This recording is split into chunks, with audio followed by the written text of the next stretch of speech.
School safety is top of mind for a lot of families right now because even though it might be hard to believe, the new school year right around the corner. Thousands of our kids are going back to class next week, and a lot of them may notice their teachers are going to have a new accessory. Ryan Laughlin joins us, and Ryan, APS made a multi-million-dollar addition to schools, but it may be difficult to spot at first. Yeah, it doesn't look like much, but these little badges come with a more than $7 million price tag and the promise of a faster response in case of an emergency. They are scenes we've seen at Albuquerque schools as recently as last winter.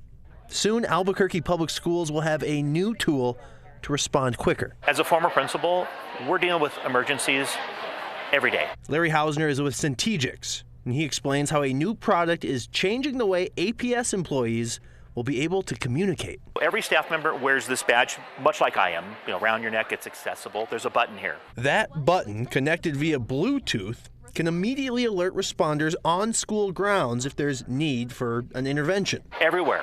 Football stadiums, parking lots, athletic fields. It's not just indoors. So if I'm in the parking lot and somebody comes up to me that's, maybe a parent's a little angry with me and I click my badge 3 times, the responders on the campus are going to come help me. But if there's a more serious threat? When I hit that badge the 8th time, there's strobes throughout the entire school, the campus, and they flash red. That's communicating it's a lockdown. Simultaneously, a pre-recorded PA message is projected throughout the whole campus. This is a lockdown.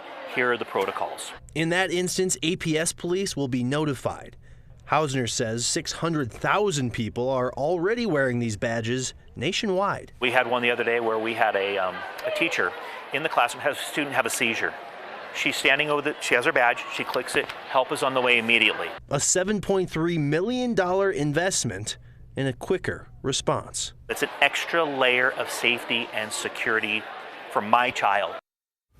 So the Bluetooth networks are getting set up at APS schools right now. They say the whole alert system will be up and running sometime this fall. That'll be for the entire district. Guys? All right, Ryan, good stuff. Thank you.